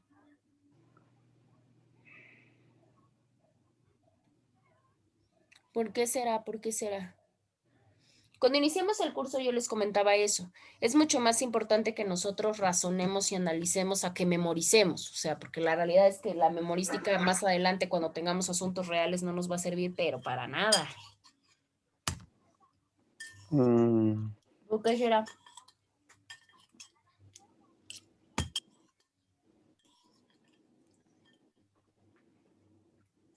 pues, no sé, ¿No? Bueno, no. ahí les va. Es muy sencilla la respuesta. Pues obviamente el que acude a quejarse, el que acude a mover la maquinaria judicial, el que de alguna manera se está quejando porque no le pagan, porque no le cumplen, porque no esto, pues es el actor. Entonces, ¿cómo yo llego a mover toda la maquinaria y alborotar toda la situación? Y en el momento en el que se da la primera audiencia para poderle dar desarrollo a mi procedimiento, no llego. Pues obviamente es como que el juez dice, bueno, entonces quiere decir que no te Contradictorio, importa. ¿no? ¿Mande? Es como contradictorio. Pues claro, exactamente, sería como contradictorio a lo que yo hago con mis acciones, a lo que se supone que era mi intención, porque por eso estuve presentando hasta mi demanda. Y ya cuando me dicen, bueno, va, ya te damos entrada como tribunal y tú dices, nah, ya no llego. Ah, no, ah, bueno, pues entonces en este momento se te declara como terminado tu asunto y adiós. Pues claro, es esa la situación del por qué es mucho más duro o es mucho más riguroso en la cuestión del actor que en la propia cuestión del demandado. Ahora, claramente acá nos maneja, ¿no? Esto siempre y cuando se hable sin justa causa. ¿Por qué?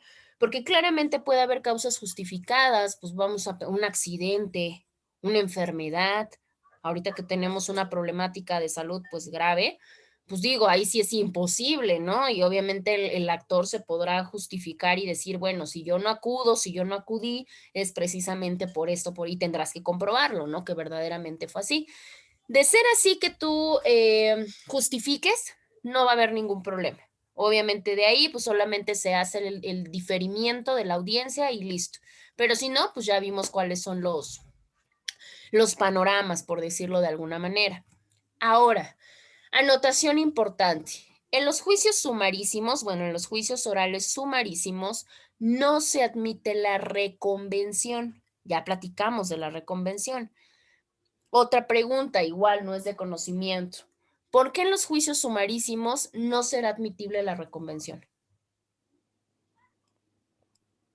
¿A qué creen que se debe? En los juicios sumarísimos, Ajá. ¿por qué no hay reconciliación? No. Acuérdense que la reconvención no tiene que ver con la parte de una contrademanda. ¿Por qué nos dirá que en un juicio oral sumarísimo no se admite una, decíamos, también ya lo comentamos, obviamente cuando un demandado hace su contestación de demanda, puede solamente contestar o puede reconvenir, o sea, contrademandar. Sí, pero acá nos dicen los orales sumarísimos no, acá no puedes contrademandar. ¿Por qué? Pues porque pues hay como un juicio anterior. No necesariamente. O, mm, Porque el juicio se va a o desarrollar, o sea, el juicio se está desarrollando. Por eso les sí, explicaba sí. todas las etapas. Es muy importante que nosotros las aprendamos, porque si no, cuando lleguemos realmente a la tramitación, cuando lleguemos a la elaboración, vamos a tener un problemón. Obviamente ya estamos en la parte de mi demanda. Yo, actor, ya presenté mi demanda, ¿sí? Y yo ya dije con mi demandado que lo vamos a llevar a través de un juicio oral sumarísimo. Ya vimos el qué, el por qué, el cómo, ya. Y resulta que en ese momento, pues obviamente mi demandado va a tener que generar su contestación de demanda. Pero nosotros dijimos que lo vamos a hacer por el sumaricio. Y acá nos dice, ah, bueno, sí puedes hacer tu contestación de demanda, pero no puedes contrademandar. ¿Por qué? ¿Por qué en el sumarísimo no se puede?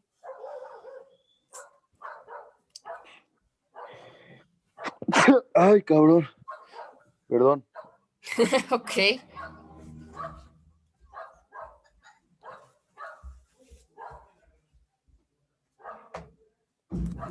Piénsenle, Mm, piénsenle.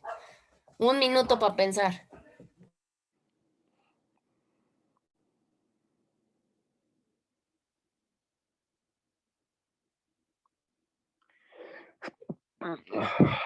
¿Por qué será? ¿Por qué será? Y la respuesta la tienen en la pura definición de lo que es un sumaricio.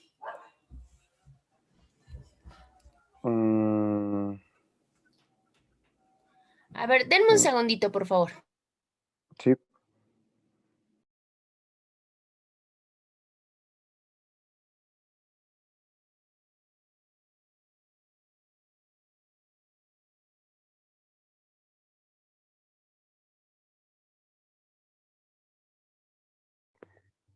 ¿Qué pedo, Ram? ¿Tú también estás enfermo o qué onda? No, güey, es que ¿cómo se llama? A mí, date cuenta, soy medio alérgico al polvo y y date cuenta, donde está el escritorio de mi jefe, arriba hay unas escaleras. Entonces barrieron las escaleras, una muchacha que le viene a ayudar a mi papá a hacer como la limpieza, pero no limpió el escritorio, güey. Entonces hay como escritorio en el polvo, hay polvo en el escritorio y como que me da alergia, güey.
Ya, discúlpenme. Entonces estábamos hablando acerca de el por qué este tipo de juicios no admiten reconvención. Les decía que si ustedes lo buscaban en la sola definición de lo que es la reconvención, de lo que es un juicio oral sumarísimo, y lo podían encontrar. Los juicios orales nos dice que tienen una situación de común acuerdo. ¿Qué quiere decir? Que se necesita la voluntad de las dos personas. Entonces, ¿qué quiere decir? Si yo tengo la voluntad de arreglar mi problemática con el demandado, los dos decidimos solucionarla por el oral sumarísimo, sería contralógica que entonces yo lo contrademandara. O sea, no tendría ninguna situación de ser porque solamente estaríamos viendo un mecanismo de alargar un procedimiento. Entonces, bajo esa Entonces, nada más, tentativa, pues no. ¿Mande? entonces, se llega al acuerdo, ya no hay contrademanda, obviamente, porque pues ya llegaste a un arreglo, ¿no? Exacto. Sí, así funciona, porque pues no tendría ninguna situación. Obviamente llegas al arreglo, pero al arreglo del tipo de procedimiento, no del fondo del asunto, del tipo de procedimiento. Entonces, Ajá. obviamente te dicen, bueno, a ver, si yo lo vamos a arreglar por esta vía oral sumarísima, que es rápida, que es obviamente más sencilla, que tiene mucho que ver con la parte de la oralidad, entonces, ¿qué te digo? En esa parte no se admite la reconvención, porque si no, entonces no tendría ningún caso que lo hiciéramos por esta vía, mejor nos vamos por la vía propiamente de qué, pues obviamente por la vía general o la vía ordinaria, por decirlo de alguna manera. Entonces, por eso en este caso no admite ningún tipo de reconvención.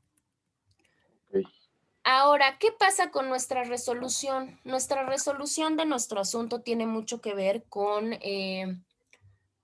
los comportamientos o con la forma de postura de nuestro demandado. Para que se resuelva un juicio oral sumarísimo tenemos tres panoramas importantes. Por un lado, si el demandado como tal acepta los hechos, obviamente acepta lo que le están diciendo en la demanda, qué es lo que va a pasar, pues obviamente el juez pues va a dictar sentencia definitiva, ¿sí? O sea, ya no hay nada que hacer, ya no hay nada que alegar, ya no hay nada que probar, porque el demandado está diciendo, ok, sí soy responsable, sí debo, sí tengo que pagar, sí estoy de acuerdo en pagar, o sea, ya no hay una problemática. En ese caso, entonces, lo único que pasaría es que precisamente ya solo se tienen 5 días para que el juez pueda emitir la sentencia y ya con eso estaría resuelto nuestro asunto. Pero por otro lado, tenemos otro tipo de panoramas. Hay panoramas en los que claramente el demandado pues no va a aceptar, ¿no? Los hechos. Entonces puede negarlos o de alguna manera puede aceptar solamente algunos, ¿no? Aceptar algunos hechos. En este caso, ¿qué es lo que pasa? Bueno, pues en este caso lo que pasa es que se escuchan los alegatos, obviamente lo que aleguen las dos partes, o sea, tanto actor como demandado. Y obviamente, pues ya lo que hace el juez es que el juez claramente va a convocar a que las partes, en este caso actor y en este caso demandado, puedan conciliar sus intereses, ¿sí? Ya a través de la propia conciliación, esto, bueno, siguiendo cierto tipo de reglas y cierto tipo de principios. Obviamente hablar de la ética, hablar de la equidad y hablar de la buena fe. Ya posteriormente, ya viene la situación de la conciliación. Si se llega a lograr esta parte, o sea, que se dé la conciliación, ¿qué es lo que va a pasar? Pues obviamente ya seguiría o ya se subiría a categoría de cosa juzgada. Obviamente, si nos damos cuenta, pues lo más conveniente para las partes, pues es la cuestión de que se pueda arreglar en una conciliación. Obviamente esto depende mucho de las partes procesales, o sea, del actor, del demandado, y también depende mucho de los abogados, porque muchas de las veces pues, los abogados alargan el procedimiento bajo la cuestión de lucrar. ¿Qué quiere decir? Pues obviamente de generar un mayor ingreso. A la larga, pues para las partes sí es importante mencionar que pues sí se incrementa el costo, se incrementa el tiempo, se incrementan muchas cosas, ¿sí? Ahora, en dado caso que sí se llegue a dar este arreglo, o sea, este arreglo propio entre las partes, ¿qué es lo que se va a hacer? Se va a redactar un convenio, ¿sí? Obviamente en el convenio es donde se va a poner las partes, donde se va a estipular cómo se van a quedar o cómo se van a implementar la propia conciliación. Esto, pues ya que lo hicieron las partes, se tiene que firmar por los mismos y ya el juez tiene que ver. El juez de alguna manera pues tiene que examinar el convenio y él tendrá que visualizar y concluir. Si él dice está pegado a la ley, las condiciones no están fuera de, bueno, pues en ese caso ya lo eleva a cosa juzgada. En dado caso que no, pues tiene que hacer las observaciones correspondientes. ¿Tienen duda entonces del juicio oral sumarísimo? No, mis, creo que al parecer no. No, perfecto. Bueno, nuestro siguiente procedimiento sería el juicio ejecutivo. En el caso del juicio ejecutivo, ustedes lo pueden visualizar o lo pueden encontrar a partir de su artículo 562, igual de nuestro Código de Procedimientos Civiles del Estado de Puebla. Para que nosotros hablemos acerca de la tramitación de un juicio ejecutivo, estos juicios ejecutivos nosotros los vamos a poder tramitar cuando la acción que vayamos a emprender tenga su base en un documento, ¿sí? Hasta ahí podemos decir, bueno, ok, un documento. Pero resulta que el documento debe de tener cierto tipo de características para que precisamente se pueda llevar a cabo mediante este juicio. Si no, pues obviamente no va a ser procedente.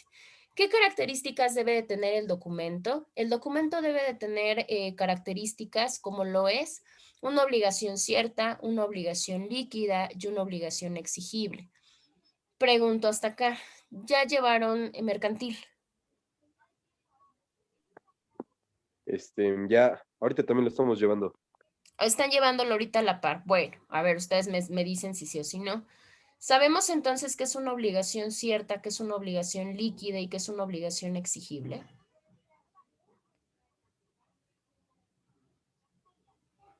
Sí, Sí, ¿qué es? bueno, primero que había dicho, la obligación que Cierta, líquida y exigible. Acá lo tienen en la pantalla. es la obligación cierta, recuerdo que era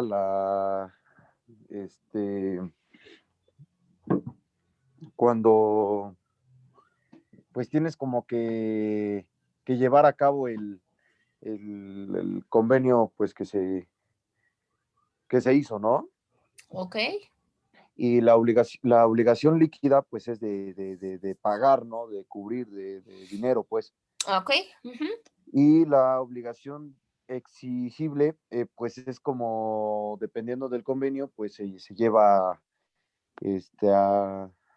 a exigir pues lo que se acordó, ¿no? Por ejemplo, la persona demandada pues de pagar y la demandante de recibir, ¿no? Entonces, al parecer creo que es eso. Ok.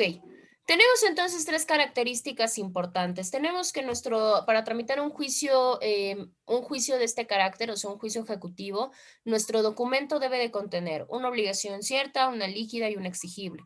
Verdaderamente, como lo comentaste, en el caso de la obligación cierta, tiene que ver con que el documento tenga una característica de ser con antelación ya constituido. ¿Qué quiere decir? Es más, la ley generalmente los conoce como aquellos documentos que traen aparejada ejecución. Ahorita vamos a platicar de ellos, porque si no, pues nos deja exactamente como en una cuestión de vaguez. Por otro lado, tenemos la obligación líquida, verdaderamente es lo que comentaba su compañero, tiene que ver con la cuestión de que la cantidad pues, sea contable o sea determinada o determinable pues, en una cierta cantidad, porque si, no, si el documento me dice que yo tengo tal obligación, pero pues no me dice de cuánto, pues obviamente no tendría mucho sentido.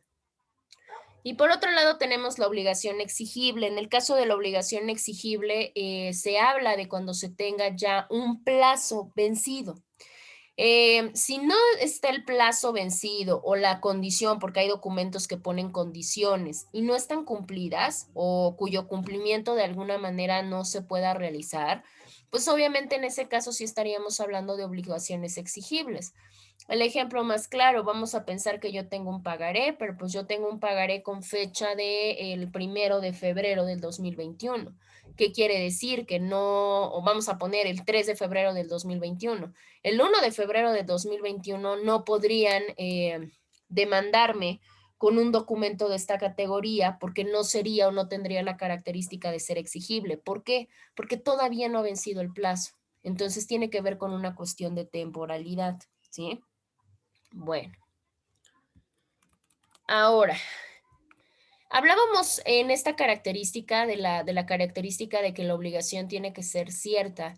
Decíamos que se ve, o sea, se ve muy marcada en estos documentos o la ley los considera como aquellos documentos que traen aparejada ejecución. Y vamos a decir, bueno, ¿y cuáles son aquellos que traen aparejada ejecución? Para funcionalidad de lo que nos mandata nuestro Código Civil, son estos que tenemos, estos cuatro tipos de documentos. Por un lado tenemos los testimonios, obviamente los testimonios de la escritura, de las escrituras públicas o las copias. El único requisito para que las copias también tengan el carácter de ser aparejados de ejecución es que estas copias tienen que ser expedidas por resolución judicial, o sea, el juez tiene que mandatarlas, si no, no va a poder tener este valor, porque al final de cuentas pues son copias simples. Por otro lado, tenemos también cualquier documento, obviamente documento legal, que como tal se considera que hacen prueba plena. ¿Cuáles son estos documentos que hacen prueba plena?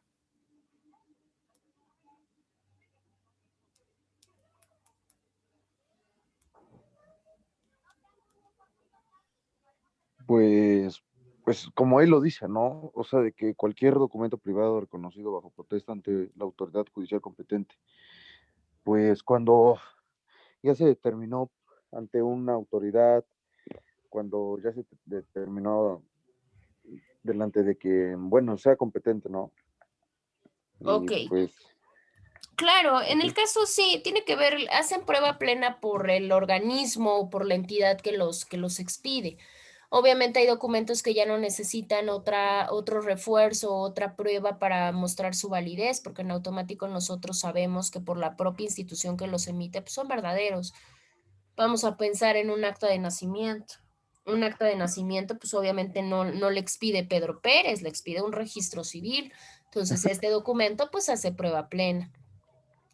Tenemos por otro lado cualquier otro tipo de documento privado. Aquí también hay que tener cuidado, o sea, no, pues sí, no necesariamente tienen que ser documentos públicos, pueden ser documentos privados. Pero aquí el detalle es que estos documentos privados sí tienen que ser reconocidos por una autoridad judicial, si no también seguirán careciendo de valor. Y el último, todos los demás documentos a los que las leyes propiamente les den el carácter de ejecutivos, o sea, ya nos deja como abierto el panorama. Cuando habla de las demás leyes o de las leyes, claramente no solamente se está refiriendo a la materia civil, ahí pues podemos ingresar la materia penal. ¿Y qué títulos o qué documentos se tienen con el carácter de ejecutivos? Pues los títulos de crédito. Y estos títulos pues podríamos hablar de una letra de cambio, un pagaré, un cheque, ¿no? Por mencionar algunos, son como los más importantes o los que Los generalmente, más comunes, ¿no? los más comunes y sobre todo los que tienen que ver más con la cuestión meramente mercantil, no necesariamente una cuestión puramente de carácter civil y así es como lo podemos manejar.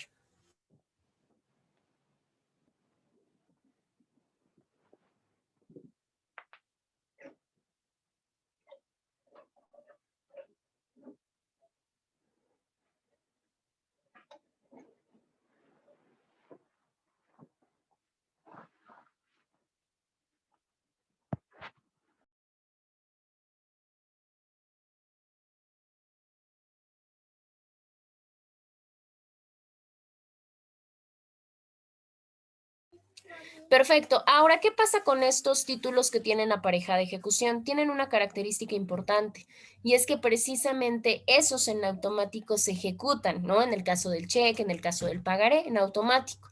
Entonces, ya que se practica esta ejecución, obviamente, ¿qué es lo que hace la autoridad? La autoridad claramente pues tiene que emplazar al demandado para hacer exactamente lo mismo. ¿Qué quiere decir? Pues obviamente que produzca su contestación de demanda, porque no lo puede dejar en un estado de indefensión. Claramente, pues tiene que provocar que él haga lo que a su derecho e interés convenga. Esto pues, a través de una contestación de demanda. Su término son 12 días, tiene 12 días el demandado para hacerlo. Y después de esta parte, ¿qué es lo que sigue? Después de esta parte se siguen exactamente las mismas etapas que en el procedimiento ordinario. Entonces acá nos damos cuenta de la importancia del ordinario porque en automático, o sea, lo único es los requerimientos que te piden en cuanto al documento, pero de ahí en fuera las etapas procesales son exactamente las mismas, ¿sí? Bueno, con esta parte, bueno, pues ya el juez propiamente pues tiene que dar cuenta del emplazamiento. ¿Para qué? ¿Cuál sería el siguiente paso de acuerdo a lo que ya vimos? Pues propiamente la audiencia de conciliación y pues obviamente en lo que se va proponiendo la propia contestación de la demanda. Ahora, igual, otra de las anunciaciones importantes, igual en el juicio ejecutivo, también la reconvención es inadmisible, o sea, no procede, ¿sí? Bueno. ¿Hasta acá tenemos alguna duda o alguna pregunta? Creo que no, ¿No? Bueno. no.